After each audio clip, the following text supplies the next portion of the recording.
like a caterpillar transition to a butterfly. Will it become a beautiful butterfly, healthy, or will it be a butterfly with damaged and broken wings, or will it become a monster butterfly? We really don't know. I mean, we can see similar thing even further away. I mean, like in Zimbabwe, what can happen? I mean, we know Zimbabwe is going through a crisis. There is a clear parallel between the assuming and becoming more and more dictatorial in nature of Mugabe. With exactly the same thing happened with Sukarno, a liberation hero turning into a dictator and authoritarian ruler as the economic crisis deepened. And then what happened at the end was taken over by another dictator who was even more cruel and ruthless, although could deliver some economic benefit. Yes, Suharto was able to deliver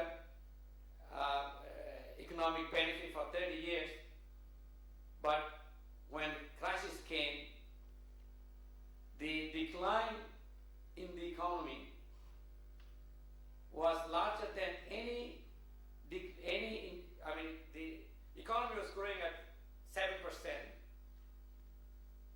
and the decline was minus 14%. So from 7 to 0 and then minus 14.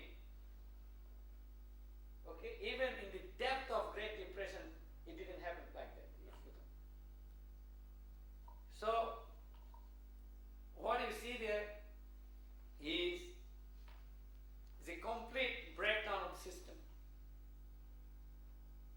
Okay. And a similar kind of thing, the question is, can it happen again? And if it happens, how the system is going to adjust? Are we prepared for that? Okay. Now, coming back to China, China's economic relationship with Southeast Asian countries, including even Australia, is deepening very fast. If you look at the data of last 5 years, export to China from a country like Myanmar, it's a very closed economy, has grown more than 200%. It means the lifeline for the economy of Myanmar or Burma is becoming more tied up with China. If your export, which is an income, is growing at more than 200%. Okay. Although, if you look at the total export from Myanmar going to China is still not that big, but the rate of growth is very, very, very high. And it's exponential. Same is export from Malaysia to China. Same export from Indonesia to China. It's growing at a very exponential rate because China is growing. So it's sucking into all this import from other countries. And the other countries, like the prosperity we have in Australia, for example, is largely tied to the prosperity in China, because China is buying from us. If China bubbles, but most likely that it will have repercussion on these economies. Now, if that happens, I'm not going to dispute with Steve whether it will happen or not, and I believe it will happen. We can dispute on when it will happen. Okay, it may be soon, or maybe later. But if it happens, we are likely to see a bigger contagion effect in the region.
growing but at a slower rate. So the gap between the potential that we had 10 years ago without the crisis and the actual growth, the divergence is becoming bigger and bigger. What it means, even if Indonesia has recovered its total income, the GDP, on a per capita basis is still poor because population is growing. Okay? And what we have now, close to 11 million people are unemployed.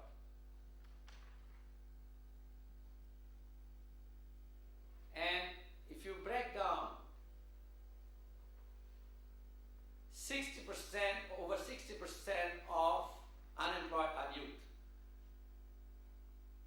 Young, age between 15 to 24. And again, if you further break down, close to 60% again, curious coincidence, are living in urban areas. And half the population, by World Bank estimate, remain vulnerable to poverty. A small shock can push 50% of the population into poverty. So they are just hanging on there. Okay? So any small economic shock can create a havoc again in Indonesia. And the worst thing is that the another worst part is the concentration of unemployment in the resource-rich regions. And that can trigger separatist movement. I wouldn't be surprised if another crisis happens. I'll not be surprised to see a part of Indonesia disappearing again, like Timor Leste, East Timor. Okay. Now, given the ethnic diversity, regional diversity of Indonesia,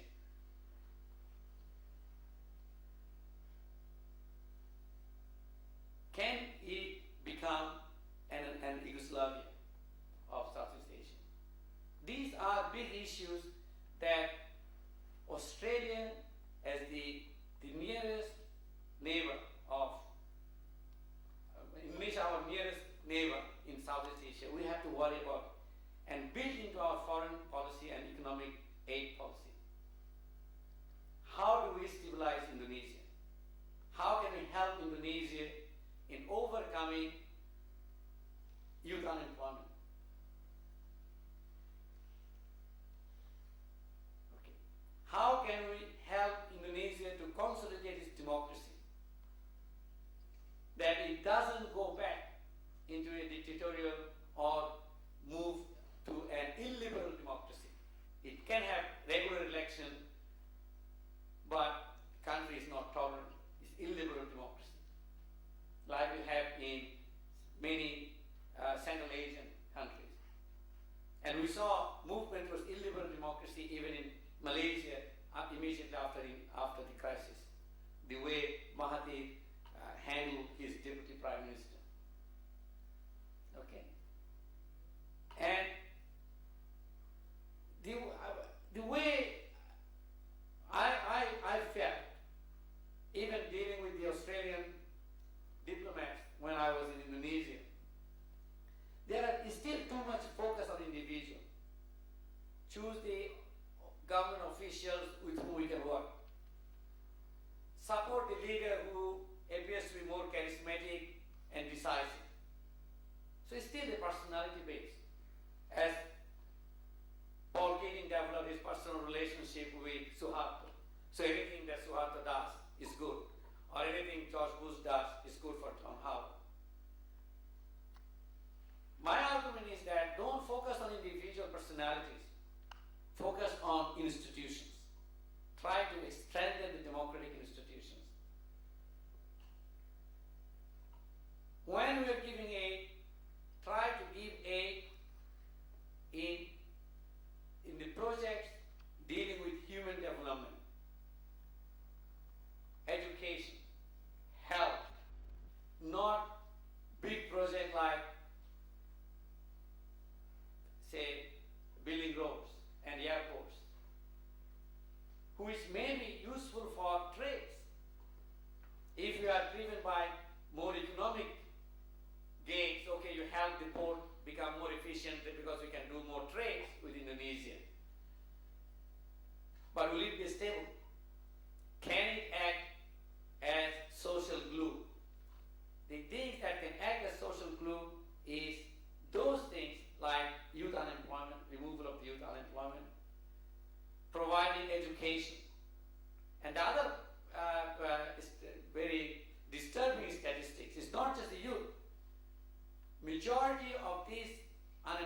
are educated. So you can see educated unemployed, youth unemployed, concentrated in the urban areas. So Indonesia is much more volatile now than it was 10 years ago. So, I think my time is up, 20 minutes. I do not have any solution as far as how you solve this problem, but I think our foreign policy should take that into account because Indonesia is so much important to us. Okay, with that, I will end my hand over to my.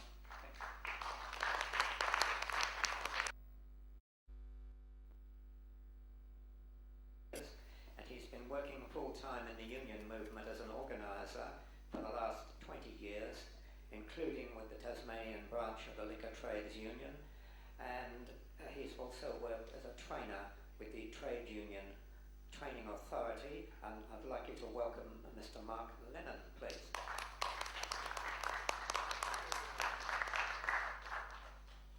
Thank you very much, Chair, and I appreciate the opportunity to speak with you tonight.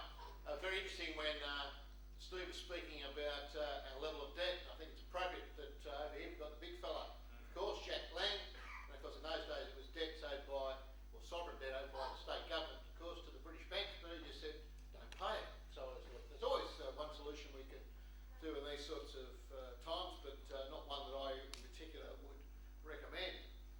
Can I just say on the issue of China that I think as a nation, we really are, China has become very much part of the psyche. Everyone's talking about China, everyone's going to China. Every second trade union official I talk to, particularly those in the manufacturing sector, for obvious reasons, have been on a study tour to China. My first question to them is, how do you get on one of these study tours? And then the second question is, what's it like? And clearly they come back with stories about how big their manufacturing sector is, the type of industries they're in, the wage rates, the conditions. Not only are they trade union officials, I'm also a superannuation trustee of a fund, and every fund manager that comes to address us, or every second one, of course, has also been to China to have a look at their industries. And more interestingly, my neighbours, two of my neighbours, one is doing business in China and is regularly in Hong Kong and across the border into Sichuan province, I think it is there. And secondly, another neighbour is packed up the family and moved to Beijing for 3 years to set up a security firm in China. So I think it is an appropriate topic, and I'm not sure, and I'll come to this a bit more in a moment, about the economics and the possibilities of downturn, but if it does occur, then whatever else happens, it's going to have some psychological impact on us as a nation, given the relationships we all feel that we now have with China. Trade unions, of course, have always been sort of targeted as reactionaries when it comes to issues of trade, and in particular when it comes to perceptions of countries that are taking away our jobs. Now, I would suggest that these things are always cyclical, and sure, when new countries or developing countries start to come into our country with their products, such as happened in the case in the last 20 years with China, there is a level of resistance and concern. But I would have to say that, given for the reasons that I've just outlined, people believe, that now China is very much, or our relationship with China is very strong, that there's been acceptance among the trade union movement that clearly, whatever else happens, we are going to have an ongoing economic and increasingly a social relationship with China. So I would say that if anyone's wondering, well, what is the trade union's view on China, is that clearly, well, the realities are the realities. We have this strong relationship with them. Clearly, it's beneficial from our point of view in terms of our resources sector. We have key concerns about what's happening with our manufacturing sector as a result of China's growth, but you can't turn your head away from the fact that the relationship is now there, the economic links are now there, and they're not going away. I found it interesting as a trade unionist, whilst I, as I say, haven't been on a study tour to China yet, that increasingly we've always had at Unions New South Wales and other trade union organisations get visits from overseas delegations, trade unions from other countries. Over the last 6 years, I would say we've got a visit from a Chinese trade union delegation once every 6 months. As a matter of fact, we've got another one coming in 2 weeks' time. And similarly, there's usually a group of 20, and they're very interested and keen on understanding our industrial relations system. And clearly, in light of what's occurred with our industrial relations system in the last 3 years, we've had a lot to tell them. but that seems to have been resolved recently by the election result on Saturday. So that to me also shows two things, that clearly, as happens in any economy, as it starts to develop and grow, its institutions grow with it. And whilst there are key problems with the Chinese trade union movement, which I'll come to, the fact that we are getting so many visitors from overseas and so many delegations from trade union groups in China shows clearly the strength of their economy, and the fact that the institutions that grow around a growing economy, such as trade unions, are occurring. As I say, I'm not an economist. I did study economics for a year or two at university and then decided the better of it. Not that it's an excellent vocation, don't get me wrong, but I decided that industrial relations was my way to go, and as a consequence that's how I ended up as a trade unionist. I also studied law, but I won't go there. But I think that clearly, from my experience and just as a layperson in that sense, that there will be some downturn at some stage in the near future, I believe, in China. And I think my concern and the concern amongst my colleagues is that when there is a downturn, that it doesn't have the institutions in place, in particular sort of financial institutions, whilst it does have them, whether they are strong enough to ensure that the downturn, shall we say, is mild, and there is the opportunity then for a recovery. Again, Steve and Agnes are probably better than me explaining this one, but the fact is that you have the situation where, sure, we have downturns and recessions, as we had back in the early 1990s, and yes, we have troubles, particularly as we did at that time with some of our financial institutions, but they were strong enough, and our system of law and our rule of law was strong enough for there to be the framework there for the recovery to take place. I'm not sure whether those institutions are strong enough in China that when there is a downturn, that the recovery will be as quick as we're used to in Western nations or in developed nations, and as a consequence, the outcomes and the results of the downturn may take longer, or the impact will be longer and more drawn out than we would be used to. What's particularly, I suppose, concerning for me is in terms of the impact on employment here. Some would say, well, surely it'd be good for the manufacturing sector if the Chinese manufacturing sector has a downturn. Well, I'm not sure about that either. Whether we'd be in a position to take up any slack and find markets, etc., in such a short space of time, given the changes that have occurred in our manufacturing sector. Clearly, there'd be a huge impact on our mining sector, but also the other services sectors that are growing. In particular, education. During the last 6 or 7 weeks or so, for some unknown reason, I've spent a lot of time in Eastwood. Might have something to do that's right in the middle of the seat of Bennelong.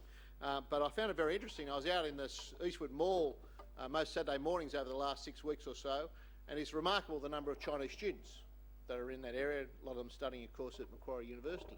And clearly they're here for a short term to do their study and then return to China. Our education sector is, I believe, booming. One of the reasons it is booming is because of the influx of Chinese students, and also our tourism sector, which probably not so much because of the growth in the dollar, but you're starting to see growth in markets there, with the wealth of the Chinese middle class starting to develop.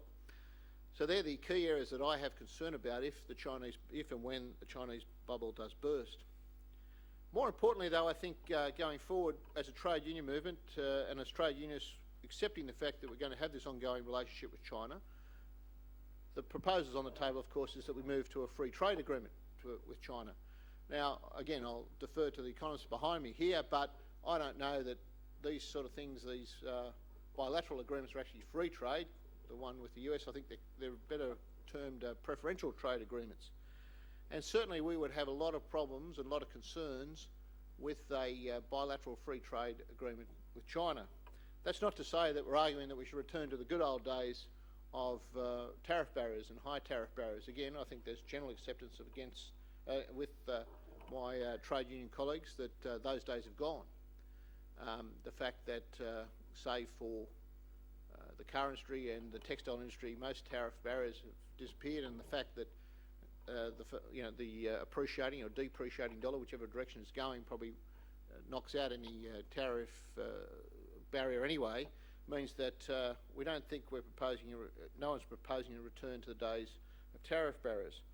But we are concerned about a free trade agreement and the consequences serious consequences that could have on some of our industries, in particular manufacturers as it presently stands. China, as you know, and the particular area of concern we'd have is the question of, well, China and its labour laws. China, as you may know, does have very extensive and wide-ranging labour laws. For my sins at university, and one of the last subjects I did, and I wished I could remember, it was way back in 1995, finishing off a law degree, I did an essay or an assignment on China's labour laws, and I was surprised at the time how extensive their laws are. But that's not to say that, of course, you've got an extensive legal framework. The United States has an extensive legal framework of labour laws, and we'd argue they're pretty ineffective at times as well. We had here, and we still have here, a pretty extensive legal framework of labour laws, but under work choices we argued they were pretty ineffective as well in terms of protecting working people. But what I'm saying is, in terms of China and its labour laws, there's questions about enforcement. There's questions about, of course, the issue of how disputes are resolved. There's questions about the ability for working people in China to effectively, collectively bargain, a right we believe every worker, as part of the ILO conventions, should have. And the big question, I return to it, of course, is this question about the freedom of trade unions in China.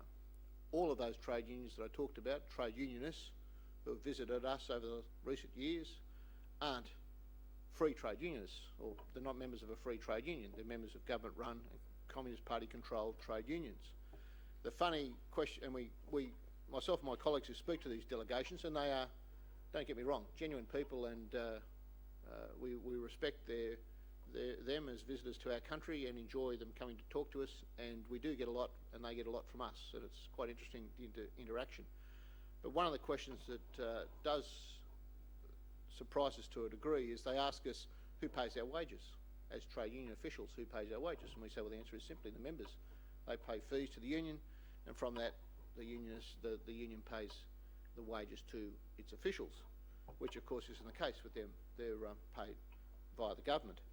So that is a real issue for us if we're going down the path of free trade agreements, is, well, are we on a level playing field, to use a term, and it's a fairly trite term, the old level playing field, when it comes to labour laws, for instance. And we think that at the present time the issue is bad enough, and that's one of the reasons that the manufacturing sector can't compete against China. And that's not to say we would be able to compete if there was a perfect system in place in every particular area of manufacturing or other particular industries. But we believe that if there is going down the path of free trade agreements, then it has to be done with ensuring that labour rights are respected in China, and that when it comes to the question of labour laws, that we are competing on a level playing field. One other issue I want to leave you though with is with the issue of China, is the fact that, well, if we go past the bubble issue and say, yes, there is a bubble, will burst, there will be a recession in China, a depression in China, that'll have an adverse impact on Australia and other nations that are trading with China. What then? Because there's no doubt in my mind, I'm sure everyone else here, that with a nation of over 1 billion people, even though only 200 or 300 are now receiving the benefits of its economic growth, there's a huge peasant class there, for want of a better word, of underclass who aren't receiving the benefits, and that's an issue that has to be addressed within the nation. But at some stage, I think it will continue to grow, and you'll have this concept arising of authoritarian capitalism. We assume capitalism and democracy are one and the same thing, because most developed nations are democratic nations. But if you assume that in times to come, and it comes back to all the issues I think Steve and Anis were raising, if you come back into the future and assume that sometime in the future China is the largest economy in the world, is the powerhouse of the world, and I'm talking, I don't know, 2050, followed by Russia, which is only, you know, a democracy in name only. So what then? What sort of social and political implications for us and other Western nations, for want of a word, does that mean that when the two economic powerhouses in this world are not democracies? And I don't have an answer, but I think that's something we have to accept, because I was reading an article in, I think the journal's called Foreign Policy, about this a few weeks ago. And the other interesting thing, because if you think about, you know, the Second World War, it was basically a couple of democracies versus a couple of authoritarian regimes, but they were all capitalist regimes. The only difference was the democracies won mainly because they had more resources at the time. And we have to consider that whatever else at some stage post the China bubble, there will be this large economic powerhouse there, but it won't be democratic. And I've always thought along the lines that, democracy follows the growth or development of a nation. That once you get to a certain, a nation gets to a certain level of gross domestic product, then people start to, a middle class starts to develop. They seek to seek political rights, they seek political freedoms, and democracy flows. Not sure that that's necessarily going to be the case if you believe some people, and I don't have an answer what that means for the world and the implications for the world, but I think if we're talking about China and the bubble and what happens to Australia, I think we have to think longer term and what sort of relationship we're going to have with China, Russia and any other large nation that's economically strong but not necessarily democracy. So thanks for the opportunity to speak, and I'll leave my thoughts at that. Thank you.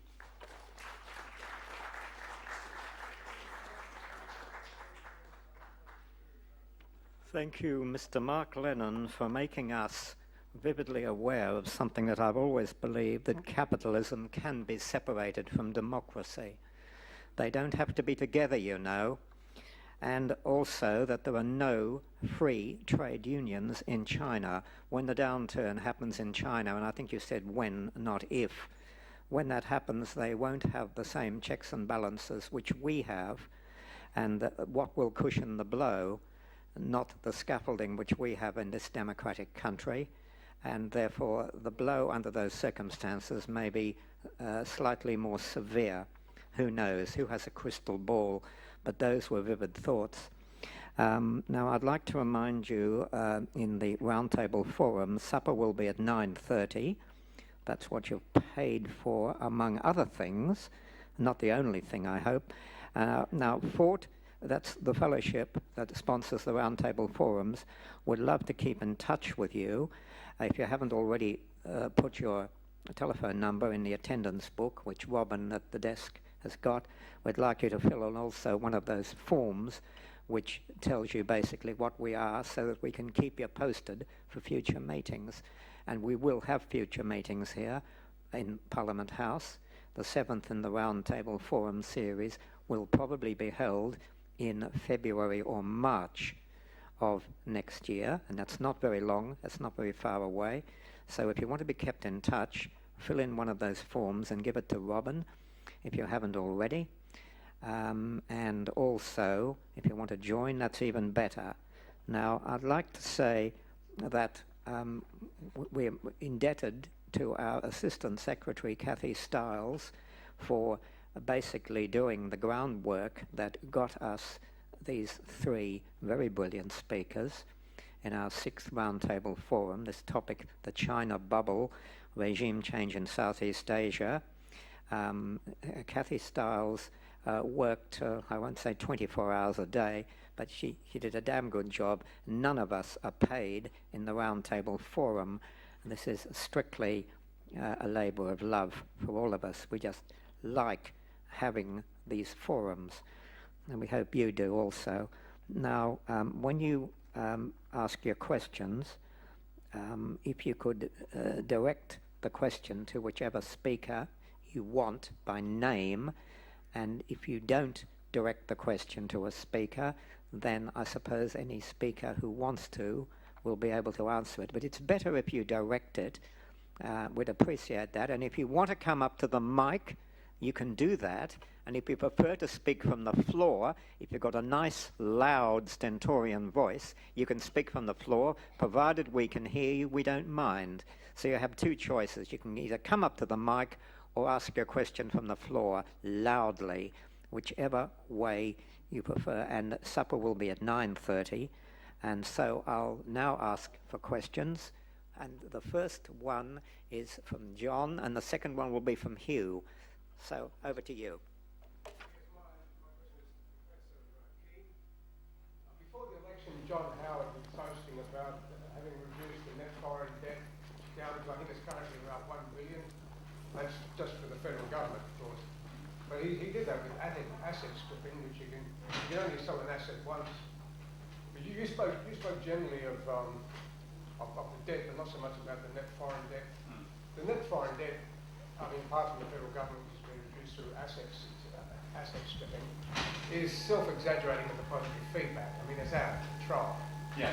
And yet, it's barely mentioned in the election. Yeah, it was quite a strange election on that front because you remember Howard and Costello had what they called the debt truck that was doing the rounds in the 96 election and talking about how high the foreign debt was. Well, at that stage, I think the ratio of foreign debt, net foreign debt GDP was about 35%.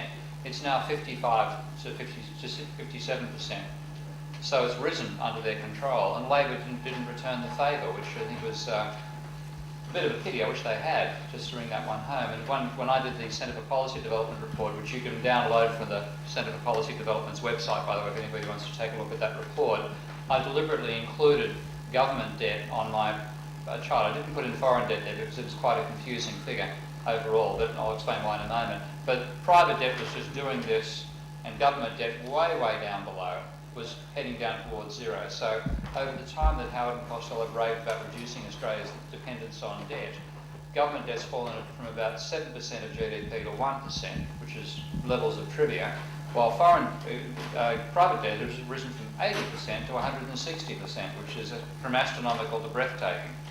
So the focus has been entirely on the wrong subject. Now, across that time, that foreign debt ratio has actually risen faster than even private debt has. So that's gone up by, since the figures started to be collected in a publishable sense by the ABS, I think the level back in about 1980 was about 15%. Well, it's now gone up by virtually a factor of 5 over that period. That's far faster than private debt in general has risen. So our foreign indebtedness is quite extreme. And one of my other colleagues from the University of Western Sydney, who would make an equally good speaker here, by the way, Brian Pinkstone, Brian argues that when you pass a certain level of foreign debt service, that tends to be when you strike an export crisis for Australia. Now again, on that front, we've got a huge current account deficit, which has also risen under Howard's regime. Despite these incredible terms of trade we have the best prices for our exports compared to imports in our history, and one of the worst trade balances. So what scares me is when a downturn does come, if we do have an international recession, then the terms of trade collapses, it's back to normal levels, it's well above normal levels now, then servicing that foreign debt is going to be incredibly hard. And we will face a real barrier there. If I may add here, the example that I mentioned from Indonesia, I mean, the government can take pride for reducing the government foreign debt and can say that, well, the debt is private debt, is none of our problem, it is you who have borrowed from overseas. But if the crisis comes, government has to actually pick up these pieces. And that's what happened in Indonesia, in Malaysia, everywhere. It was a private debt that had to be taken over by the government, because you cannot just declare bankruptcy internationally as you can declare bankruptcy domestically. So from the national point of view, it doesn't matter whether it's a private debt or public debt when it comes to international debt. Yeah. Okay, yes, Hill. Oh, thank you, David. Who would you direct your question to? To Steve Keane. It's about inflation. The previous government said that inflation is very low at the moment.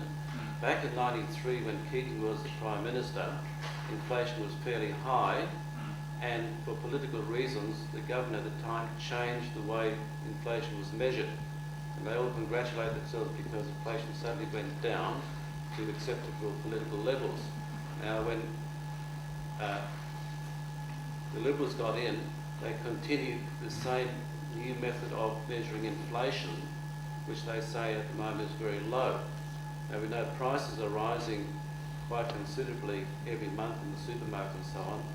My gut feeling is that inflation is much higher than what they say it is. Can you explain what changes were made in the Keating years to measure inflation? What is the difference between the way they measured inflation before Keating and after Keating? Inflation, there's a single number to try to summarise what's happening with about 100,000 commodities in the country. So it's got to be somehow, whichever way you look at the number, it's been cooked somehow by what's included and excluded. So one thing which was taken out at one stage was taking out rents from the inflation figure. Then it was put back in again. Now, because this has been happening at a political level for a long time, there's been a global movement among statisticians, who I have a lot more respect than I have for economists in general, to try to standardise how they measure all this. But they've still been advised by economists about how to do it. So the inflation figures, generally speaking, I'm not going to be too worried about how the published CPI figures are concocted compared to any other country. But internally, they mask an enormous amount of change. So one thing I emphasised in the last CPI figure, the biggest increase in CPI was rent. 5.8% for the year, that's how much rent's increased on average across Australia. Now, of course, if you put up the interest rates in this country, you're going to make it even less likely that landlords are going to build accommodation to rent out, which means that if there is a rental crisis in the country, it's going to get worse, which means rent prices should go up slightly more, which means inflation rises, which means the Reserve Bank puts up interest rates to control inflation. We're living in a land that Joseph Heller could have written about. It sounds like Catch 22. So that I find absurd. But within the CPI, what is certainly happening, and is becoming quite obvious now, is that there's a large slab of the price levels which are actually falling. If you're out there in the market for plasma TV or high quality furniture and stuff like that, prices are falling by up to 2% per annum. Computers as well, so you can do very well out of that. If you're buying food, it's rising very rapidly. Global warming and peak oil are both biting there quite severely. Now, of course, what's happening as a result of that is a redistribution of income. If you're wealthy enough that food's a small part of your budget, and you can't afford to think about plasma TVs, you're suffering quite an apparent rise in your costs. And inflation to you is very different to somebody who's quite wealthy, and food is a trivial item. When you have food, it's a luxury item for your own benefit, and you can be going out and buying plasma TVs and furniture, you're doing very well. So there's income distribution going on behind that single figure. I think that's probably more important than whether the figure's accurate or not, just to an overall aggregate measure. Final thing I said before Anis gets his chance to put his he's about to pop up here, that is inflation is not always and everywhere a bad thing. Economists normally say inflation bad, you know. In fact, I was on a panel with Minchkin where he's coming out with that type of line all the time. Inflation is always and everywhere a bad thing. Inflation can actually help if it reduces the debt burden. And that's what happened back in the 70s. People talk about stagflation as a really bad thing. Well, stagflation is not a bad alternative to a depression. Because if prices are rising, that gives you cash flow, which helps you, A, it reduces the nominal debt burden, and B, that cash flow helps you actually pay your debts and service them. Normally in a period like that, real interest rates are actually negative. During the 70s, the rate of inflation was greater than the rate of interest for a substantial period. That reduced the debt burden.